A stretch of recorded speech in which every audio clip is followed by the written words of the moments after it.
Shalom Bapak Ibu Saudara.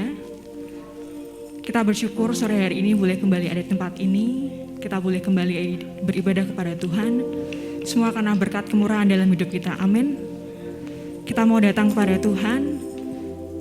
Kita mau naikkan syukur kita sebab karena Tuhan Yesus sungguh baik.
pujian dan hormat hanya bagi nama-Mu Tuhan, sebab nama-Mu besar dan layak untuk dimuliakan Tuhan. Kami mau memuliakan nama-Mu lebih lagi Tuhan. Kami mau memuji dan meninggikan nama-Mu yang siap bersorak-sorai bagi nama Tuhan. Katakan amin.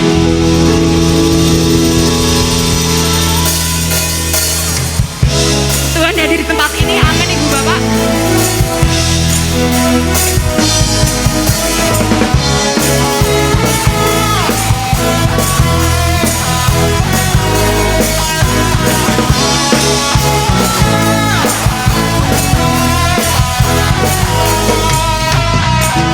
Tuhan Engkau hadir, kuasa-Nya mengalir, melawat setiap hati kami.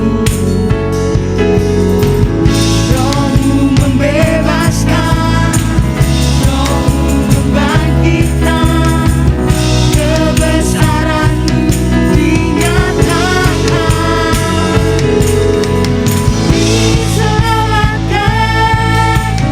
untuk menyembah, datanglah kerajaan-Mu di dunia.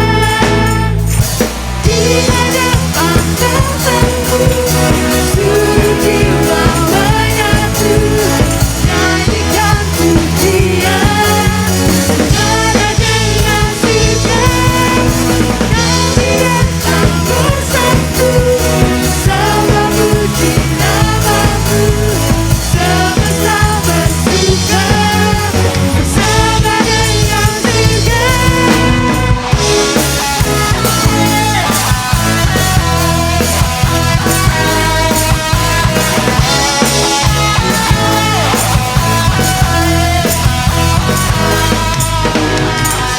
Tuhan Engkau hadir, kuasa-Nya mengalir, melawat setiap hati kami.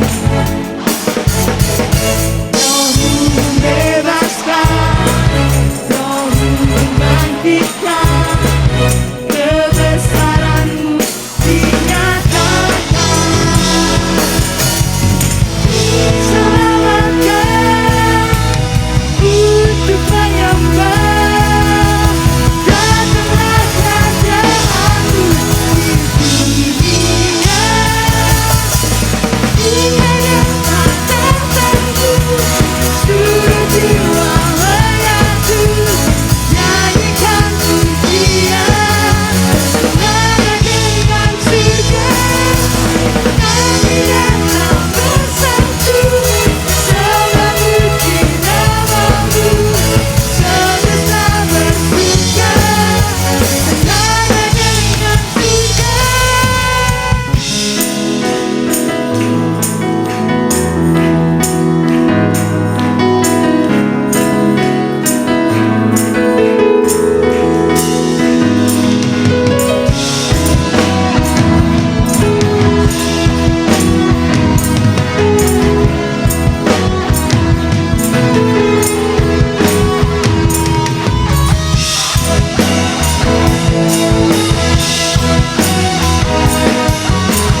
Silakan kembali duduk Bapak Ibu Saudara.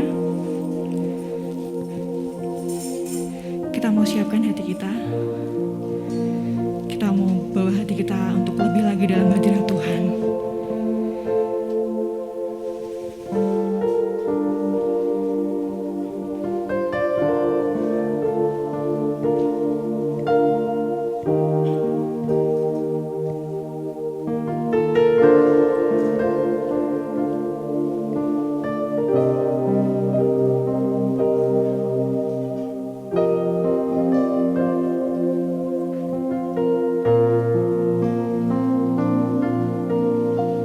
Kita mau katakan bersama-sama.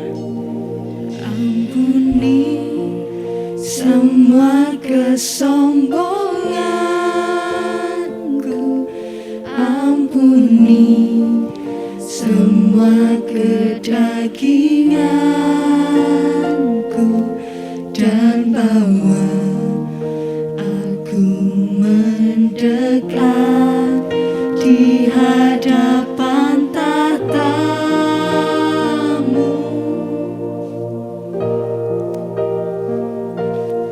Ampuni aku yang tak peduli akan kerinduan di hati-Mu, Tuhanku.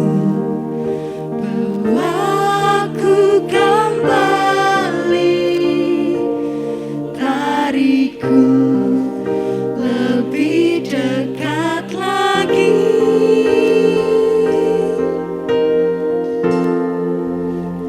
Jangan biarkan aku pergi, jangan biarkan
Kami rasakan Kau ada di tengah-tengah kami, Kau hadir di sini, hadirat-Mu nyata tempat ini Tuhan.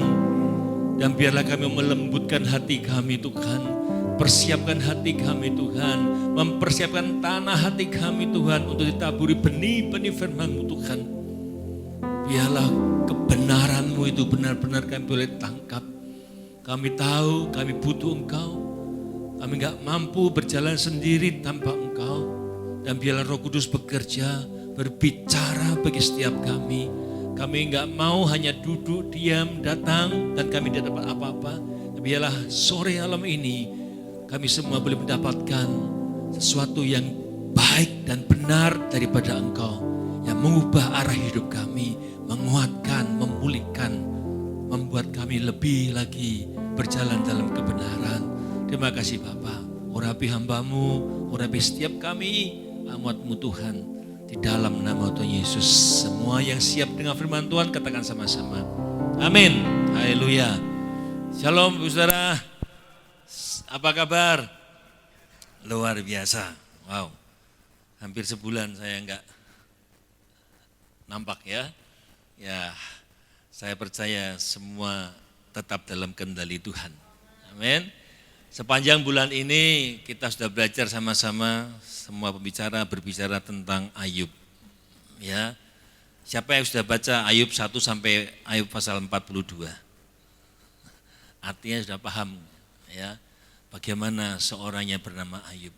Tema kita sepanjang bulan ini adalah kuat menanggung derita. Wow.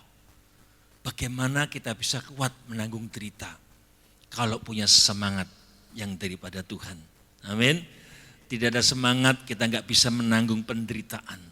Bagaimana menderita, bagaimana kita menghadapi masalah, dibutuhkan kekuatan yang daripada Tuhan, semangat yang daripada Tuhan. Makanya Amsal, ayat emas kita di bulan ini adalah Amsal 18 ayat 14. Amsal 18 ayat 14 katakan orang yang bersemangat dapat menanggung penderitaannya. Jadi kalau orang sudah nggak semangat, bagaimana bisa menanggung segala masalah, penderitaan? Mudah menyerah. Firman Tuhan jelas katakan orang yang bersemangat dapat menanggung penderitaannya, tetapi siapa akan memulihkan semangat yang patah?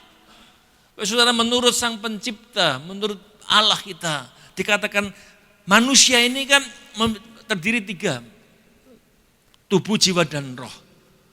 Ya, roh manusia itulah yang memegang peran penting untuk menanggung derita kehidupan. Roh manusia ini, kalau roh manusia lemah, maka dia akan mudah sekali terserang. Mengapa orang menjadi gila? Mengapa orang bisa hilang ingatan? Karena rohnya itu kalah, rohnya lemah. Ya, makanya saya mengatakan tanpa pertolongan Roh Kudus, tanpa roh penolong, roh manusia itu memikul deritanya sendiri. Hanya rohnya, roh manusia sendiri. Makanya saya katakan tanpa roh penolong, roh kita akan lemah. Tanpa Roh Kudus, roh kita akan mudah dikalahkan oleh roh-roh yang ada di dunia ini. Ya, makanya saya mau katakan berbahagialah kita semua. Berbahagialah kita yang ada di dalam Tuhan. Berbahagialah orang yang percaya kepada Yesus. Ketika kita percaya kepada Yesus, maka rohnya dihidupkan. Ketika rohnya dihidupkan, bisa bersekutu dengan roh Tuhan. Dan itu yang menopang kehidupan kita, memiliki kesemangat untuk menghadapi beban hidup dalam penderitaan. Saudara, makanya jaga roh manusiamu. Ya, jangan mudah terkontaminasi. Ya, manusia yang mudah iri hati, jengkel, mudah mengalami masalah, enggak kuat. Kenapa? Rohnya itu mudah terkontaminasi. Ya, enggak bisa berhubungan dengan Roh Kudus. Maka firman Tuhan katakan jagalah hatimu ya dengan seluruh kewaspadaan. Karena apa? Di dalam hati kita, di dalam batinlah, dalam jiwa, dalam hatimu itulah pertemuan antara roh Tuhan dengan roh manusia kita. Kita nggak bisa lihat Tuhan, Yesus nggak bisa kita, tapi roh Tuhan itu Tuhan kirim melalui Roh Kudusnya untuk bersekutu bersama-sama dengan roh manusia di dalam hati kita, di dalam batin kita. Amin. Maka jaga hatimu, jangan rusak. Saudara, Galatia pasal 4 ayat 5 sampai 6 dikatakan di situ. Galatia pasal 4 ayat 5 dan 6. Ia diutus untuk menebus mereka yang takluk kepada hukum Taurat supaya kita diterima menjadi anak. Dan karena kamu dan saya adalah anak, maka Allah telah menyuruh roh anaknya, Roh Kudus di dalam hati kita. Sehingga kita bisa berseru, ya Aba, ya Bapa. Tuhan Allah kirim roh Allah, roh penolong kepada hati kita. Diam dalam hati kita, bahkan dalam batin kita. Dalam Efesus pasal 3, 16 sampai 17 dikatakan demikian. Aku berdoa supaya menurut kekayaan kemuliaannya menguatkan, meneguhkan kamu oleh rohnya yang diam dalam batin. Jadi roh manusia itu bersatu dengan Roh Kudus, diam dalam hatimu, dalam batinmu, sehingga imanmu dalam Kristus diam dalam hatimu, kamu bisa berakar dan berdasar dalam kasih. Bapak Saudara, Roh Kuduslah yang memampukan kita hari-hari ini kuat menghadapi penderitaan. Roh Kuduslah roh yang memampukan kita memiliki kuasa yang adikodratik, kuasa yang supranatural. Kita mampu menghadapi masalah apapun, saudara. Kenapa? Ada kuasa Roh Kudus yang lebih besar dari segala kuasa-kuasa yang ada di bumi ini, saudara. Amin. Dan itu diam dalam kehidupan saudara. Maka membuat kita kuat menanggung penderitaan. Kita gak mudah menyerah, kita gak mudah putus asa. Semua manusia yang memang kita ini manusia yang memiliki dosa asal. Ada iniquity, artinya kecenderungan untuk berbuat dosa. Sudah banyak kita ketika mau melakukan sesuatu yang baik, justru yang jahat kita lakukan. Ada dosa asal. Dan untuk memulihkan, untuk kita menjadi sempurna, itu membutuhkan proses. Proses apa? Sama-sama katakan, menderita. Wow, mau menderita? Halo, mau menderita? Tidak ada yang mau. Tidak ada yang mau menderita. Ya, makanya saya mau katakan, Tuhan Yesus itu sebagai contoh bahwa kita ini harus sempurna. Bapak sendiri melalui Yesus, perkataan Yesus pada kita dikatakan, hendaklah kamu sempurna. Matius 5 ayat 48 dikatakan, hendaklah kamu sempurna, bukan hendaklah, bahkan haruslah kamu sempurna. Coba dibuka di dalam Matius 5 ayat 48 dikatakan, karena itu harus, bukan hendaklah, harus. Artinya mau nggak mau, kita semua harus sempurna. Ini bukan perintah yang arogan. Hendaklah kita sempurna seperti Bapa di surga sempurna. Kalau Bapa di surga memerintahkan harus sempurna, berarti kita bisa sempurna. Amin. Lalu saya katakan, tidak mungkin seorang ayah memerintahkan anaknya yang usia 4 tahun, nak bawa beras 25 kilo itu. Mampu enggak? Enggak mampu. Tapi kalau Pak Andreas bawa 1 kintal, mungkin bisa itu. Iya kan? Karena mampu, saudara. Ketika Bapak mengatakan harus engkau sempurna, berarti kita mampu sempurna. Amin. Walau lewat penderitaan. Yesus memberi contoh. Yesus diperintahkan Allah turun ke dunia ini, berinkarnasi menjadi manusia. Dia harus lewat proses penderitaan untuk menjadi sempurna. Ibrani pasal 2 ayat 10 mengatakan demikian, saudara. Ibrani 2 ayat 10.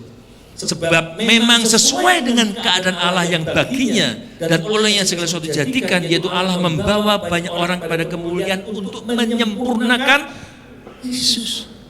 Jadi ketika Yesus menjadi manusia di bumi ini perlu disempurnakan. Lewat apa dikatakan? Yang memimpin mereka kepada keselamatan dengan penderitaan. Jadi Yesus pun ketika dia berinkarnasi menjadi manusia perlu menderita untuk disempurnakan. Apalagi saya dan saudara, manusia yang berdosa ini lahir dalam dosa, perlu disempurnakan lewat mau menderita. Lewat penderitaan. Wow, ternyata bagian kita untuk terus belajar menghidupi teladan Yesus lewat penderitaan untuk menjadi sempurna. Makanya tema hari ini adalah menderita agar bertobat. Ingat 5 minggu lalu, Pak Arif sore, ada ingat ajaran dan teguran membawa pertobatan. Ditegur tidak bertobat, dihajar menelang, ya harus menderita supaya bertobat. Hari kita belajar bagaimana kekurangan rakyat, saudara, menderita supaya bertobat. Kalau saya mengajak Bapak Ibu senang-senang, wah, hore, diajak menderita mau enggak? Anak-anak sekarang, anak muda ini suruh menderita, aduh, nanti dulu, ya kan, saudara? Anak-anak sekarang susah untuk menderita, nggak mau kesel. Saya ingat dulu waktu kecil saya masih sempat suruh jalan kaki sekolah. Papi saya punya motor, punya mobil, tapi nggak mau nganter. Sekarang coba nggak mau nganter, ngambek. Jalan kaki dari Badak Raya ke Direktur Cipto, YSKI. Itu ya abot, saudara. Tapi ya, harus dilakukan. Anak sekarang dulu, bahkan kita yang tua-tua saja kadang malas kok suruh jalan kaki. Ya kan? Tadi pagi saya mau coba ke Indomaret cuma 100 meter, jalan atau naik motor. Nah, ya kan? Gak mau menderita. Ya, makanya kita belajar supaya kita bertobat lewat penderitaan. Di dalam 1 Petrus pasal 4 ayat 1 dikatakan, ya. Jadi, karena Kristus telah menderita penderitaan badani, kamu dan saya pun harus mempersenjatai diri saudara dengan pikiran yang demikian. Ya, karena dikatakan barang siapa telah menderita badani, ia telah berhenti berbuat dosa. Pikiran penderitaan. Waduh, apa sih maksudnya pikiran penderitaan? Tadi aja menderita nggak mau mikir menderita. Waduh, mikirnya mau seneng-seneng. Persenjatai diri kita dengan pikiran penderitaan, artinya persenjatai diri kita dengan kerelaan, mau menderita karena kebenaran, mau menderita karena kita mengasihi Tuhan, mau menderita karena ikuti perintah Tuhan, mau menderita karena kita mau tetap hidup dalam kebenaran, bukan menderita karena habis tolong ayam masuk penjara, bukan. Menderita karena kebenaran. Saya mau katakan, tanpa kita punya pikiran seperti ini, kita mempersenjatai pikiran seperti itu, kita tidak akan mudah menghadapi ini. Tanpa kita punya pikiran, mempersenjatai pikiran dengan pikiran Kristus, kita akan sangat mudah milih dalam hidup dalam dosa, mudah jatuh dalam dosa, karena dosa itu enak. Benar apa benar? Kalau kita nggak mempersenjatai dengan pikiran mau menderita, wow, kita akan mudah mengambil keputusan yang melanggar kebenaran. Karena apa? Karena pada dasarnya kita tidak bersedia menderita. Tidak bersedia. Coba saudara naik pesawat antri gitu, atau mungkin lihat antrean panjang. Pilih ada berapa loket, pilih loket yang antrian panjang atau yang sedikit antrian. Pilih yang mesti pilih mana yang dekat loket. Nggak mau menderita. Maka saya katakan, kalau kita tidak mempersenjatai pikiran kita dengan penderitaan, kita akan mudah sekali melanggar kebenaran. Saudara, kita nggak bisa berkata lebih baik menderita daripada berbuat dosa. Halo, bisa nggak kita berpikir gitu? Lebih baik menderita daripada berbuat dosa. Maka saya katakan pada jangan, kalau anak-anak itu dari kecil, remaja, jangan minta-minta apa dikasih enggak, apa saja diberi kalau minta. Saya katakan enggak selalu anak minta harus dipenuhi, karena enggak mendidik. Saya tuh punya teman sampai hari ini, anak orang kaya, tapi hidupnya aduh kacau. Usaha ini bangkrut, usaha ini bangkrut, akhirnya utang sana utang sini, kriminal. Beberapa minggu lalu juga akhirnya juga mengalami masalah lagi. Kenapa? Karena dia dimanja oleh papanya. papanya ini seorang yang dulunya tidak punya, ketika dia sudah bekerja, dia sekaya raya, dia nggak mau anaknya seperti dia. Makanya dia apa saja anaknya dikasih. Jadi anaknya tumbuh jadi orang yang enggak berhasil, saudara. Makanya saya mengatakan untuk saudara, yuk kita harus belajar menderita. Mau menderita? Menderita memang butuh pengorbanan. Saudara, taat menderita pasti mengorbankan kedagingan kita. Taat menderita berarti mengorbankan keinginan kita, ego kita, mengesampingkan kepentingan kita. Namun akhirnya saya mengatakan kalau kita mau belajar taat menderita, bersedia menderita karena kebenaran, kita akan menuai sukacita. Amin. Akan menuai sukacita. Bahkan mudah sekali berhenti dan berkata tidak pada dosa. Kenapa kita hari sering kali pilihannya selalu hal-hal yang melanggar? Karena gak mau menderita. Sebaliknya orang yang menghindar dari penderitaan, ya malah dia akan menderita. Kenapa? Dia akan menjadi orang-orang yang tidak taat dan dia akan berdosa. Makanya saya katakan tanpa pikiran untuk menderita, pemulihan kita, lahir baru kita tidak akan pernah bertahan lama. Ya, butuh pikiran penderitaan saudara. Di dalam Wahyu pasal 2 ayat 21 dikatakan, Wahyu 2 ayat 21 sampai 22. Dan aku telah memberikan dia waktu untuk bertobat. Saya sering katakan kalau hari ini kita masih bernafas, kalau hari ini kita masih ibadah, kalau hari ini kita masih bisa beraktivitas, itu artinya kesempatan buat saudara dan saya bertobat. Kesempatan. Kita nggak ngerti kapan kita pulang. Kita nggak ngerti kapan kita harus menghadap Tuhan. Kalau kita masih hidup, ini kesempatan kita bertobat, mengakui segala pelanggaran kita. Dikatakan, dan aku telah memberikan dia waktu untuk bertobat, tapi ia tidak mau bertobat di zinanya.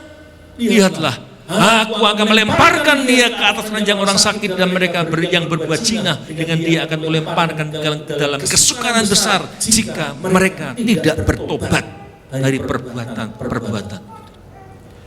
Maka cepat-cepatlah bertobat. Ya, sepanjang bulan ini kita belajar dari kisah Ayub. Saudara perhatikan, Ayub itu saleh, jujur, takut akan Tuhan, menjauhi kejahatan. Komplit saudara. Ada yang kita di sini demikian? Jujur, benar nggak saudara? Takut, saleh, menjauhi kejahatan. Ini hidupnya Ayub. Namun ternyata itu belum sempurna. Belum sempurna. Tuhan kan mengatakan ini kepada iblis. Ayub nggak ngerti. Tapi Tuhan berkata, hambaku Ayub ini jujur, tulus, takut akan Tuhan dan menjauhi kejahatan. Tapi ternyata belum sempurna.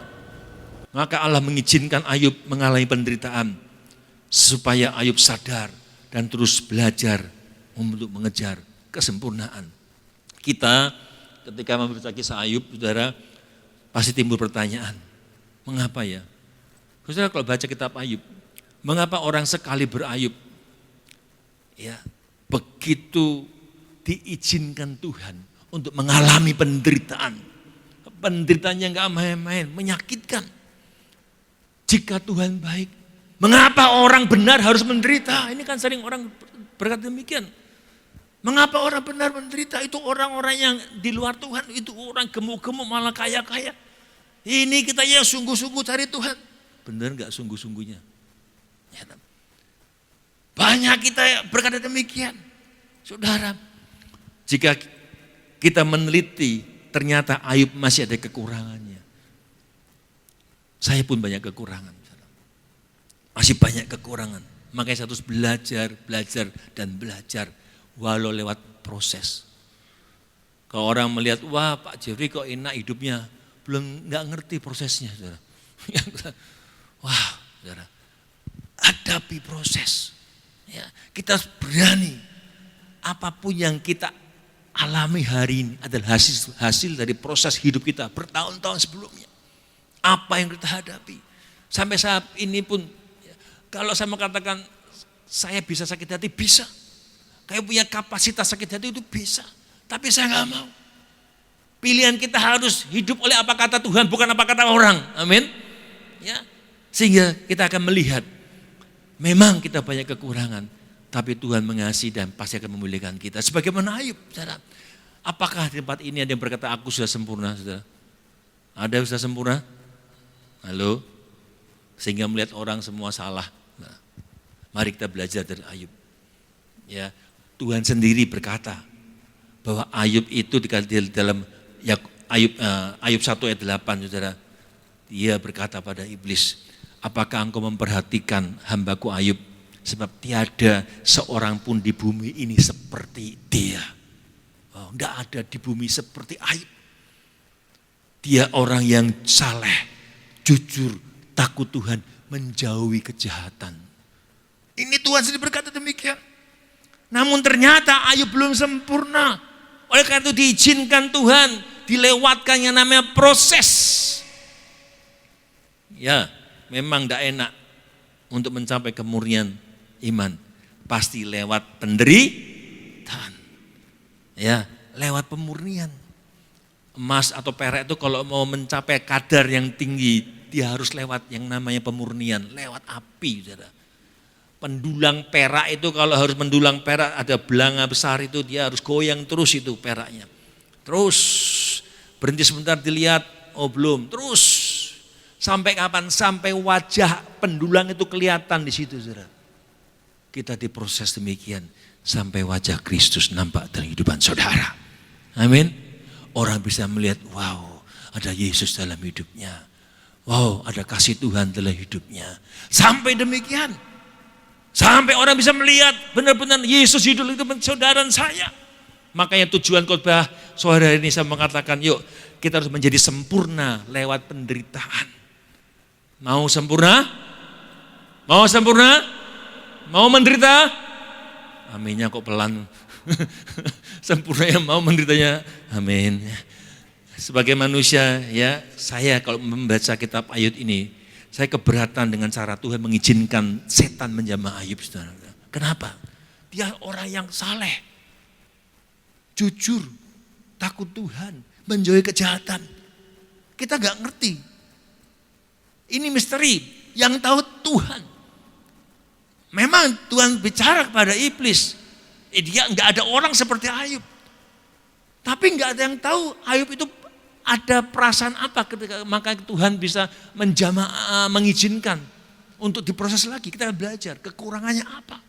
Mengapa Tuhan membiarkan Ayub menderita, disiksa sedemikian rupa oleh setan. Saudara, hal yang pertama, saudara, apa sih kekurangan Ayub? Kalau kita melihat di hadapan Tuhan, ya, ternyata Ayub masih dihinggapi roh ketakutan dan kecemasan. Ini saudara, berbahaya. Tanpa dia sadari, saudara. Poin yang pertama dikatakan yang kutakutkan akan menjadi kenyataan. Saudara. Ayub 3 ayat 25 mengatakan demikian. Karena yang kutakutkan itulah yang menimpa aku. Dan yang kucemaskan itulah yang mendatangi. Inilah kunci daripada rahasia penderitaan Ayub. Dan sekaligus kunci pemulihannya Ayub. Satu ayat ini saudara. Kemarin saya berpikir, apa ya yang menjadi kekurangan Ayub? Saudara? Ternyata banyak. Saudara. Ya. Memang kalau kita suruh mencari kebaikan, coba kebaikannya suamimu atau istrimu, kita cepat gak nyarinya saudara? Coba 3 saja, apa ya kebaikannya bujuku ya? Mudah gak cari kebaikan? Tapi kalau, apa ya elek bujumu? Wah langsung. Tapi untuk menemukan keburukannya Ayub tidak gampang. Kenapa? Tuhan sendiri berkata, Ayub ini luar biasa. Ya kan? Dia orang yang jujur, saleh, takut Tuhan, menjauhi kejahatan. Apa sih kekurangannya, saudara? Tapi ternyata ini ayat kunci. Banyak orang yang nggak menyadari betapa bahayanya bila roh ketakutan itu ada dalam diri orang yang sudah benar. Saudara, mengapa Allah mengizinkan Ayub dicobai oleh iblis? Firman Tuhan katakan, Tuhan yang menguji hati. Tuhan yang menguji hati, pastilah Tuhan tahu apa yang ada dalam hati Ayub. Tuhan menguji hati Bapak Ibu Saudara. Tuhan tahu motivasi saudara dan saya hari ini, saat ini. Ketika kau hadir ibadah, Tuhan tahu motivasi saudara. Tuhan tahu kekurangan saudara. Tuhan tahu apa yang dalam pikiran saudara. Di dalam Tawarikh 29 ayat 17, satu Tawarikh dikatakan, engkau adalah penguji hati dan berkenan kepada keikhlasan. Tuhan tahu. Bagi Tuhan ada hal yang salah dari diri Ayub ternyata. Dan kesalahannya bukan karena dia melakukan perkara yang jahat. Bukan dia menyeleweng, bukan dia melakukan korupsi apa, bukan. Enggak temukan itu, saudara. Ya, tidak temukan itu, karena Tuhan berkata Ayub luar biasa. Ternyata Ayub takut terhadap sesuatu yang belum terjadi. Saudara pernah enggak takut dengan yang belum terjadi? Mau belum terjadi kok udah khawatir. Hanya saudara, yang ku takutkan justru terjadi. Ayub takut, khawatir. Memang anaknya berpesta pora dikatakan. Ketika berpesta pora dikatakan Ayub itu berpikir, khawatir. Nanti anaknya enggak kudus. Makanya dia membuat korban. Ya, mendirikan korban, ya enggak salah. Tapi ada terbesit ketakutan. Memang anaknya berpesta pora, mungkin berpesta pora dengan hal-hal dikatakan memabuk dan lain sebagainya. Makanya Ayub menguduskan anak-anaknya, saudara. Terbersih ketakutan dalam tanda kutip, saudara. Dan saudara perhatikan, ya, iblis tahu kelemahan Ayub. Iblis tidak bisa serang Ayub. Iblis tidak punya celah. Makanya dia menyingkirkan, ya, membunuh semua hewan-hewannya. Ayub gak bisa menaikkan korban, saudara. Gak bisa. Bahkan anak-anaknya juga. Iblis gak bisa menemukan celah. Saudara. Makanya saya katakan, saudara, jangan buka celah. Ya. Jangan buka celah. Iblis gak ketemukan. Iblis bisa menyerang Ayub, kenapa? Karena Allah mengizinkan membuka pagar perlindungan. Tapi Allah tahu apa yang menjadi kekurangan Ayub. Ayub memiliki perasaan yang takut. Seringkali iblis tidak bisa menyerang kita, tapi menyerang istri. Bapak wis api-api, anaknya api, bojone wedoke sing ra genah. Istrinya pendoa yang baik, anaknya luar biasa, bapaknya bejat ra genah. Bapak ibunya baik, anaknya yang enggak benar. Ada celah. Ya. Tapi di sini semua benar semua. Amin. Ya. Iblis enggak bisa menyerang kita kalau enggak ada celah. Saya mau katakan, saudara, ketakutan itu dapat membawa bencana. Ya. Ketakutan itu sebuah sikap yang membawa manusia itu mengalami ikatan. Ketika mereka takut akan terjadi kebingungan, frustasi, depresi, saudara. Bahkan orang yang takut bisa mengakibatkan penyakit. Kenapa demikian? Seperti halnya iman, ketakutan itu juga mengandung kekuatan. Orang yang sudah ketakutan, kepepet, wah dia berani melakukan hal-hal yang di luar kemampuan manusia. Tadi diingatkan, saya pernah baca enggak ada orang mutilasi 11 potong minggu lalu. Gara-gara wanita ini ngomong pacarnya ini, kamu tuh pria enggak kerja, kamu pokoknya menyakitkan, hati-hati makanya mulutnya, saudara. Pria ini jengkel, dicekik itu pacarnya ini. Mereka sudah punya anak satu, saudara. Dicekik, mati. Baru mati bingung di kosnya, gimana ini? Akhirnya karena takut kawan dipotong-potong jadi 11. Ini suatu hal yang dibutuhkan keberanian, saudara. Karena takut, saudara. Makanya saya katakan ketakutan itu benar-benar punya kekuatan, mengandung kekuatan. Kekuatan menghancurkan, melumpuhkan manusia. Tapi saudara, dengan iman beda. Iman itu mengandung kekuatan juga untuk membangun, amin. Untuk membangun, untuk mengubah hidup manusia ke arah yang baik.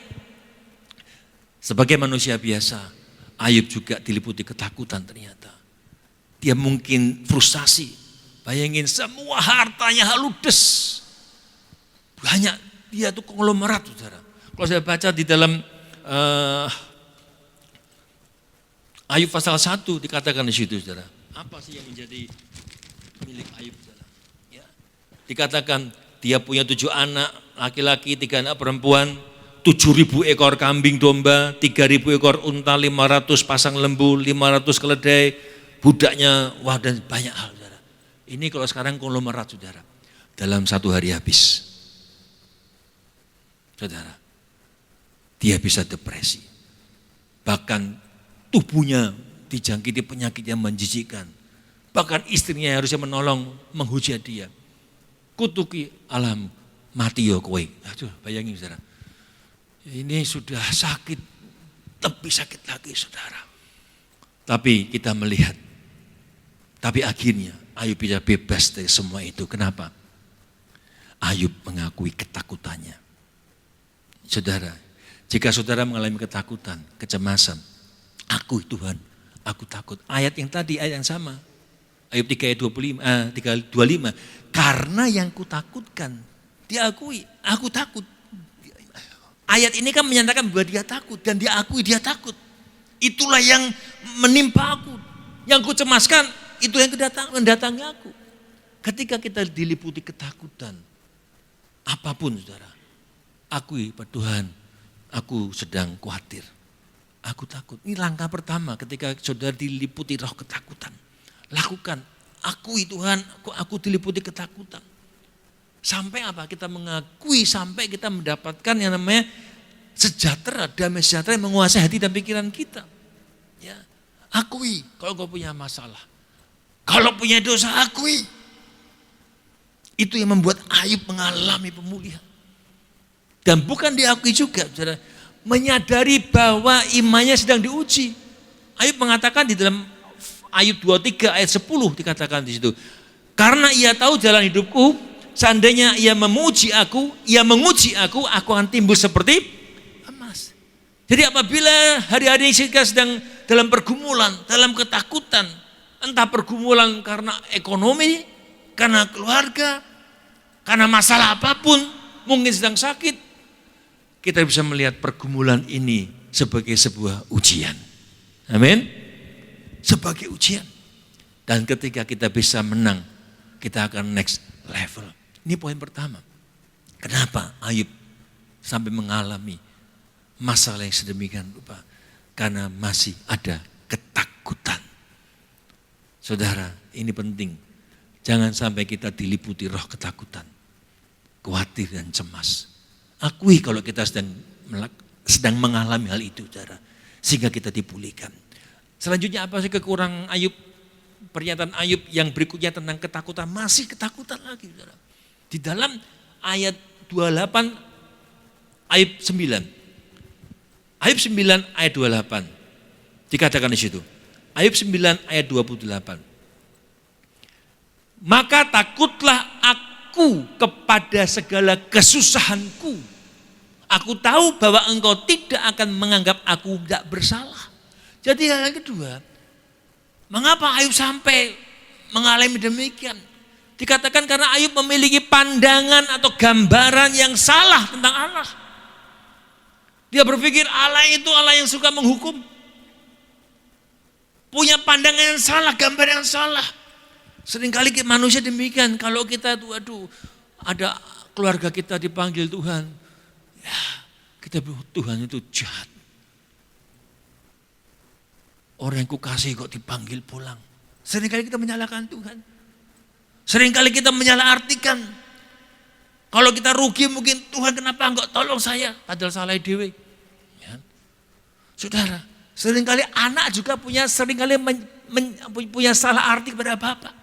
Saudara, pernah enggak saudara, saya ini waktu kecil pernah berpikir aku ini bukan anaknya papi ini. Karena seringkali dihajar.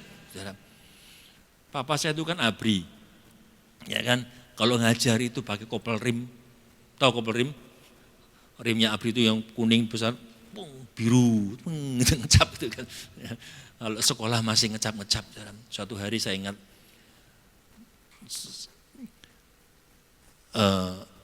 ulangan mencongak itu. Tahu mencongak Mas, tahu ya? Mencongak ya. Yang seusia saya tahu itu ya. Mencongak itu matematika ya, tapi langsung isian. kalau dapat angka jelek harus tanda tangan sama orang tua. Kalau orang tangan mesti dimarahin, dihajar. Saya pikir, wah besok pagi-pagi saja sebelum berangkat minta tanda tangan, enggak mungkin dimarahin. Kan kepepet, wah ternyata itu saya ingat saya justru dihajar habis-habisan. Udah biru-biru langsung berangkat sekolah. Dan itu banyak hal, papa saya kan keras. Ya, kalau menghajar seperti itu, itu membuat kadang-kadang aku ini bukan anak papi ini. Salah mengartikan. Adik saya pun demikian, Heri. Yang SPK kemarin tahu kan, dia kesaksian tuh. Ya, dia merasa aku tuh bukan anak papi. Jeffrey itu kok putih, aku ireng gitu kan. Nah, delala papi itu ngomong guyon. Kamu tuh tak dipungut dari anak bakul lareng, makanya ireng. Loh, itu padahal guyon. Tapi itu membekas dalam diri Mas Heri, saudara. Benar-benar menusuk sehingga dia pahit sampai dewasa, berontak, saudara. Kalau kalian ikut kemarin SPK dia kesaksian, bagaimana dia berontak, saudara. Salah arti, demikian kadang kita salah gambaran kita tentang Allah. Saudara, di dalam ayat 9 ayat 28, maka takutlah aku kepada segala kesusahan. Kata takut itu menggunakan kata bahasa Ibrani ditulis yakor, Y-A-G-H-O-R. Yakor, artinya apa? Suatu kondisi, makna ketakutan yang seperti seorang anak yang kedapatan salah dan takut dihajar. Pokoknya kalau salah mesti dihajar. Ini kondisi yang Ayub alami. Ya, Ayub merasa demikian. Ayub merasa bersalah, dituduh bersalah. Aku dihajar Tuhan. Rupanya Ayub mempunyai gambaran yang salah tentang Allahnya yang luar biasa itu. Ayub menganggap Allahnya sebagai pribadi yang mencari kesalahan. Ya, mencari kesalahannya. Dan kalau sampai kedapatan salah, wah aku akan dihajar. Rupanya itu gambaran tentang Allah bagi seorang Ayub. Saudara. Yang demikian baik masih ada kekurangannya ternyata. Ada dua kesalahan kalau kita melihat ayat tersebut, saudara. Maka takutlah aku pada segala kesusahanku. Yang pertama, takut segala kesusahan yang akan menimpa dia. Saudara bayangin, Ayub itu kaya raya, benar? Tapi dia katakan, aku takut akan segala Oh, ini kan ya benar.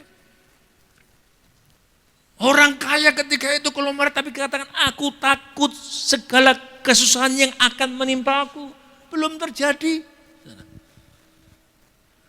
Seringkali banyak orang demikian, saudara. Ya, khawatir, justru yang dikhawatirkan terjadi. Yang kedua, ia takut sebab Tuhan menganggapnya bersalah. Kok bisa demikian? Ayub ternyata belum mengenal Allahnya dengan baik, saudara. Ya, masih belum.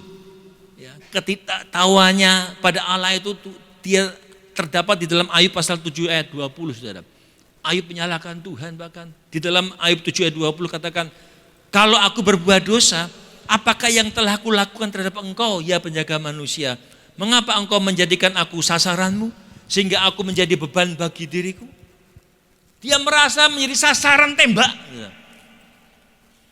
Kalau kita mengalami masalah, wah Tuhan tuh aku dihajar terus.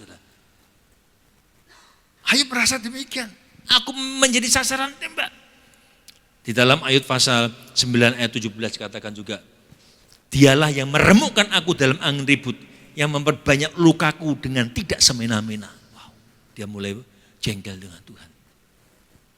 Ayub 10 ayat 6 katakan, engkau mencari-cari kesalahanku dan mengusut dosaku, padahal engkau tahu bahwa aku tidak bersalah dan bahwa tiada seorang pun dapat memberi kelepasan dari tanganmu. Dikatakan juga dalam Ayub 19 ayat 6. Insaflah bahwa Allah telah berlaku tidak adil terhadap aku dan menebarkan jalannya atasku. Insaflah. Tuhan suruh insaf. Jadi ternyata banyak kekurangan. Itulah beberapa pernyataan Ayub yang membuktikan kekurangtahuan Ayub, ketidakmengenalan Ayub pada Allah.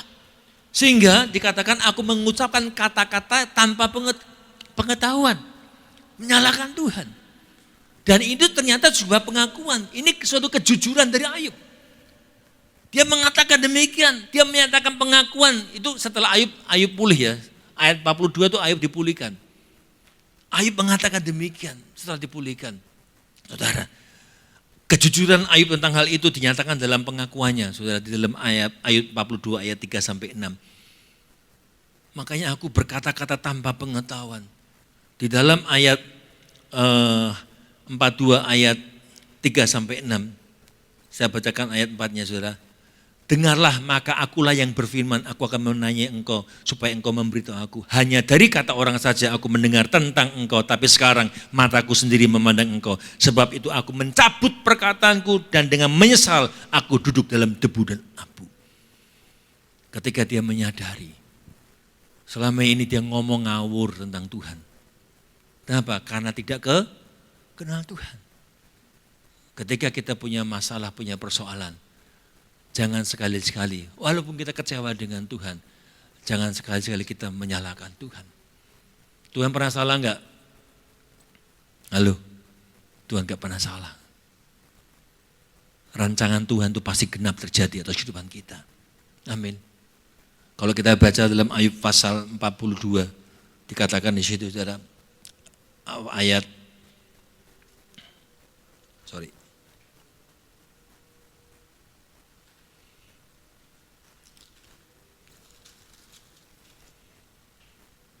ayat 2. Ayub 42 ayat 2. Aku tahu bahwa engkau sanggup melakukan segala sesuatu dan tidak ada rencanamu yang gagal. Jadi apapun masalah, persoalan, mungkin kita harus menderita. Itu sebuah rangkaian ya yang sedang Tuhan jalin supaya kita mengalami hidup sesuai dengan kehendak Tuhan. Makanya yang terakhir, penting kita harus makin meningkatkan pengenalan, pengertian kita akan Tuhan. Berapa banyak saudara mengenal Tuhan dengan benar? Saudara tahu Tuhan atau mengenal Tuhan? Ini penting. Makanya poin yang terakhir katakan Ayub masuk proses penderitaan. Kenapa? Karena Allah ingin Ayub mengenal Tuhan secara personal. Tuhan ingin kesaudaraan saya mengenal Tuhan secara personal, secara mendalam. Tuhan ingin Ayub mengenal Tuhan secara mendalam. Ternyata selama ini Ayub gak kenal Tuhan dengan benar. Masih salahkan Tuhannya. Ketidaktahuannya, ketidakkenalannya dengan Tuhan, membuat dia digiring untuk mengalami proses pemurnian untuk tujuan sempurna. Coba perhatikan kata Tuhan pada Ayub tadi. Ayub seorang yang saleh, jujur, takut Tuhan, dan menjauhi kejahatan. Tidak ada seorang pun di muka bumi seperti dia. Ayub yang sedemikian hebat hidupnya, tapi ternyata dia belum kenal Tuhan. Masih cemas, masih hidup dalam takut. Artinya dia belum benar-benar mengenal pribadi Tuhan. Saudara, ternyata perasaan takut yang menguasai Ayub itu karena kurang pengetahuan. Nah, seringkali itu terjadi bagi setiap kita. Kita mudah sakit hati. Kita mudah iri, kita mudah mengambil keputusan untuk menghakimi orang. Kenapa? Karena kita belum mengenal Tuhan. Makanya saya mau katakan saudara, ternyata Ayub itu tidak meyakini firman Tuhan berkata Allah turut bekerja dalam segala sesuatu mendatangkan kebaikan bagi orang yang mengasihi Tuhan. Betapa bahayanya rasa takut karena kurang pengertian saudara. Karena itu menjadi peluang iblis untuk melakukan serangannya. Dan kalau Allah tahu bila ada sesuatu yang masih kurang dalam kehidupan kita, Tuhan mengizinkan untuk kita mengalami masalah. Bahkan katakan iblis diizinkan menyerang untuk maksud yang baik bagi setiap saudara dan saya. Makanya kalau kita nggak ingin ada hal-hal yang demikian, jangan kita itu mengizinkan roh ketakutan itu menguasai kita. Amin. Jangan izinkan, tapi tingkatkan iman kita itu mencapai kasih. Amin. Kenapa? Karena kasih yang sempurna melenyapkan ketakutan. Artinya kasih seperti kasihnya Tuhan. Sampai kita mengasihi Tuhan, kalau sampai kita kenal Tuhan, mengasihi Tuhan dengan sempurna, maka kita tidak akan pernah takut menghadapi apapun. Amin. Kenapa kita takut menghadapi hari-hari ini? Kadang kita tidak percaya Tuhan itu sanggup menolong saudara saya. Pengenalan dengan Tuhan ini sangat penting. penting. Maka saya katakan saudara kenal Tuhan atau tahu Tuhan, itu dua hal yang berbeda. Ya. Kalau kita hanya tahu Tuhan, wah. Kalau kita nggak kenal Tuhan, waduh bahaya. Saya kalau tanya saudara, saya sering tanyakan mau masuk surga atau neraka, pasti surga. Masalahnya kenal nggak dengan pemilik surga? Saudara kalau punya rumah diketok-ketok orang, tuk nggak kenal, disuruh masuk nggak? Nah, malah diusir, ya kan? Siapa kamu nggak kenal loh, mau masuk rumah saya? Demikian kalau kita mau masuk surga, di pintu surga misalnya namanya nggak tercatat, nggak kenal, oh tempatmu nggak di sini kok, di mana ya sebelah? Ya nggak saudara? Makanya tingkatkan, jangan hanya tahu Tuhan, tapi mengenal Tuhan dengan benar. Lewat apa?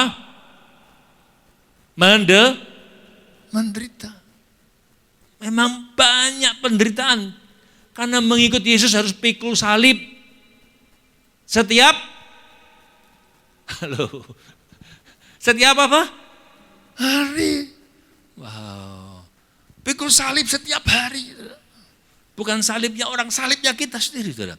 Ya, setiap hari. Artinya kita berani mengisi pikiran kita dengan pikiran Kristus, yaitu penderitaan. Saudara. Makanya saya mau katakan saudara, adanya bahaya ketika kita enggak mengenal Tuhan. Timbul ketakutan. Makanya kita melihat iblis itu sedang berusaha sekeras-kerasnya untuk menaburkan roh ketakutan. Roh iri hati, karena dia tahu kalau roh ketakutan itu melanda hidup manusia, iblis akan mudah sekali untuk masuk dalam hidupnya. Iblis seperti singa yang mengaum-ngaum, ya, mencari orang yang mau diterkam. Ya kan saudara? Saudara mau diterkam? Yaitu orang yang buka celah. Hati-hati saudara, 2 tahun ini kita ditaburi roh ketakutan, COVID, ya enggak?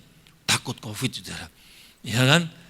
Takut ini, takut itu, enggak, wah, apalagi tahun-tahun 2 tahun lalu, tahun ini pun sudah agak renggang pun takut. Saya kemarin kena COVID juga saudara, makanya enggak muncul berapa minggu, ya, tapi cuma meriang biasa saudara, enggak seperti dulu takut saudara, tapi sekarang kena COVID ya seperti biasa saudara. Diserang roh ketakutan, krisis pangan, saudara, inflasi, peperangan, iblis taburkan itu. Hari ini kita belajar, hati-hati jangan mau terintimidasi oleh iblis dengan roh ketakutan. Karena ketika kita takut, kita akan diperhamba oleh ketakutan. Dan dihamba itu bisa tahunan.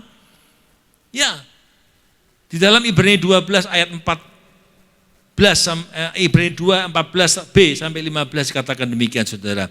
Supaya oleh kematiannya ia memusnahkan dia, yaitu iblis yang berkuasa atas maut, supaya dengan jalan demikian ia membebaskan mereka yang seumur hidupnya berada dalam perhambaan oleh karena takutnya kepada maut. Wow. Saudara kalau sakit takut apa saudara? Takut mati, ya kan? Nah, orang yang sering kali takut mati malah diperhamba oleh ketakutan. Wah, cari pengobatan sana sini, ke dukun sana sini, disuruh bawa ini, bawa itu. Ya kalau enggak bawa ini diancam oleh dukunya, diperhamba, harus ini itu saudara. Ya, di rumahnya tempelin macam-macam, ada? Enggak ada ya. Di dompetnya bawa macam-macam. Kenapa? Timbul ketakutan. Ini fakta. Makanya saya katakan ketakutan membawa kita kepada perhambaan. Sehingga justru kita akan jatuh dalam dosa. 3 hal penting ini kita belajar dari pengalaman Ayub. Walau menderita, tapi tetap memiliki semangat untuk mengalami pertobatan. Jangan takut dengan keadaan yang belum terjadi. Jangan takut dengan sesuatu yang belum kelihatan, saudara.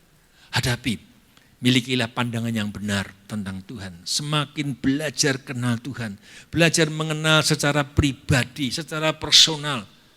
Yang lewat proses, kita harus belajar banyak baca firman, ya, mendengar firman Tuhan. Sehingga Ayub bisa berkata di dalam ayat Ayub 23 ayat 10, karena ia tahu jalan hidupku, seandainya ia menguji aku, aku akan timbul seperti emas. Amin. Saudara mau seperti emas? Emas itu punya kualitas yang luar biasa. Dia punya nilai luar biasa. Dia punya nilai yang luar biasa. Walaupun dia itu jatuh dalam comberan, dia jatuh tempat kotor, tetap emas. Amin. Walaupun kita ada di dunia yang seperti ini, milikilah nilai seperti itu. Nilai yang berharga di mata Tuhan. Emas itu gak gampang, lewat proses. Harganya mahal. Justru itu yang kita miliki. Walaupun lewat proses saudara, sehingga terbukti lewat penderitaannya Ayub semakin mengenal Tuhan. Lewat penderitaannya Ayub bisa berkata, bukan hanya apa kata orang, tapi hari ini aku dengan mataku sendiri aku memandang Engkau. Wow. Dan yang luar biasa, Ayub itu kan sakit hati dengan teman-temannya yang menghakimi dia. Justru di ayat 40 pasal 42 Tuhan berkata, engkau harus mendoakan mereka. Wow, mau mengampuni saudara. Lepaskan pengampunan. Dan ketika Ayub mendoakan mereka, melepaskan pengampunan, Ayub dipulihkan double porsi. Mau double porsi? Dikembalikan 2 kali lipat. Dikatakan apa yang pernah dia miliki. Di dalam Ayub pasal 42 ayat. Ya.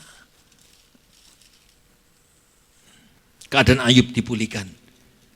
Harta bendanya dikembalikan. Anaknya dikembalikan. 7 dan 3 anak. Saudara, harta bendanya dikembalikan 2 kali lipat. Amin. Setelah dia pulih semuanya, dia mengampuni, dia bebas dari segalanya, Tuhan pulihkan Ayub 2 kali lipat. Mau dipulihkan 2 kali lipat? Jangan punya kepahitan. Lepaskan kepahitanmu. Amin. Banyak hal yang saya alami dalam perjalanan kehidupan saya sebagai hamba Tuhan, saudara. Ya, ketika harus lewati masalah, ya, kalau mau sakit hati, punya kapasitas sakit hati, saya enggak mau, saudara.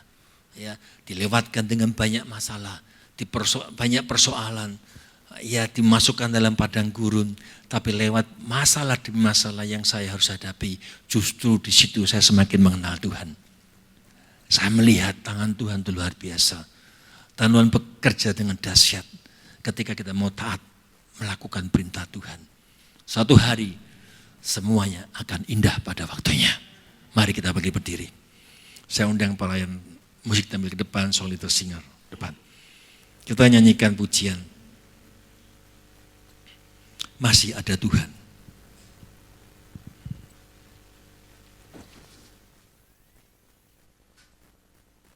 Gelapkah jalan di hidupku? Mari kita bangkit berdiri Bapak Saudara.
Ada beberapa orang yang mungkin sedang menghadapi gelap.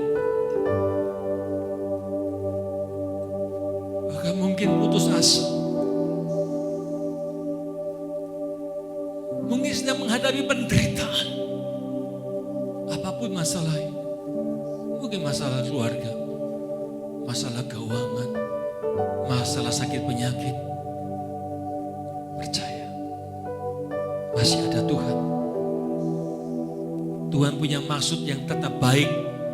Karena dia selamanya Allah yang baik. Tetap baik, sangat baik dan amat baik.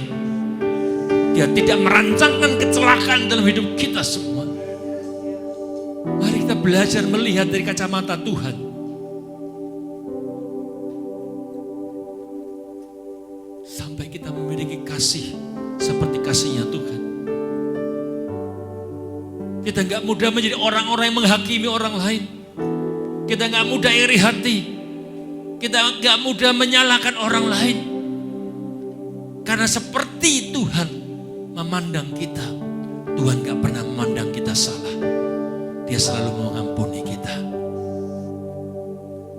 Mari milikilah kasih seperti kasihnya Tuhan. Miliki kasih yang membangun, bukan meruntuhkan. Maka kita akan terbebas dari segala hal, kekhawatiran, ketakutan, kecemasan, kepahitan. Kalau hari-hari ini kita sedang dihadapkan dengan masalah, persoalan, mari pandang Dia. Masih ada kuasa yang tak terbatas itu. Izinkan rohmu bercengkrama dengan roh Tuhan. Izinkan rohmu menyatu dengan Roh Kudus.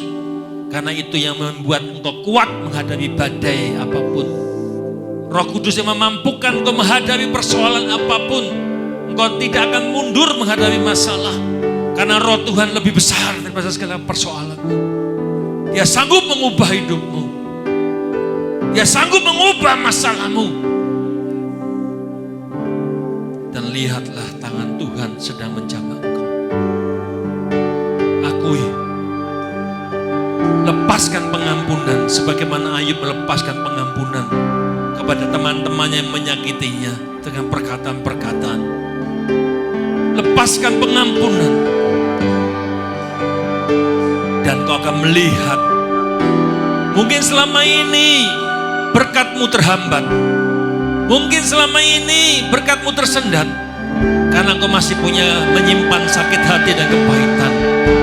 Ayub melepaskan pengampunan, maka dia mendapatkan berkat double porsi dan semuanya dipulihkan. Rapa syakata karabalaba. Ya rabalaba syediki rabalaba. Yes. Yes. Yes. Tuhan tahu hatimu. Terima kasih Bapak. Terima kasih Roh Kudus. Banyak saudara yang mau berkata-kata dengan Tuhan, mau berjanji dengan Tuhan malam hari ini. Kalau engkau masih punya kepahitan, lepaskan, sebutkan namanya. Berurusan pribadilah dengan Tuhan saat ini.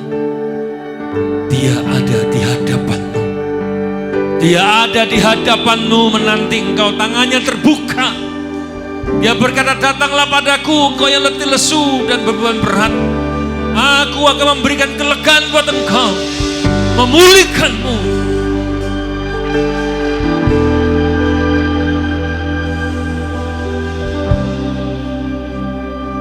Dan biarlah Tuhan menjamah engkau. Tuhan lihat, saudara. Tuhan lihat kebutuhan masing-masing malam hari ini. Tuhan melihat kebutuhan Bapak Ibu Saudara. Tuhan tahu kebutuhan saudara. Dan Tuhan pasti memenuhi kebutuhan saudara. Tuhan jamah, pulihkan. Engkau sedang masalah dalam keuangan, Tuhan pulihkan. Tuhan buka jalan dengan cara-cara ajaib. Bukakan semua yang masih tertutup. Pintu-pintu terbakar, tertutup dibukakan. Jeruji-jeruji tembaga dilepaskan. Rantai-rantai dilepaskan. Ketika kau melepaskan pengampunan, Engkau tidak akan lepas. Engkau masih terikat kalau engkau masih mengikat orang lain dengan kepahitan. Malam hari ini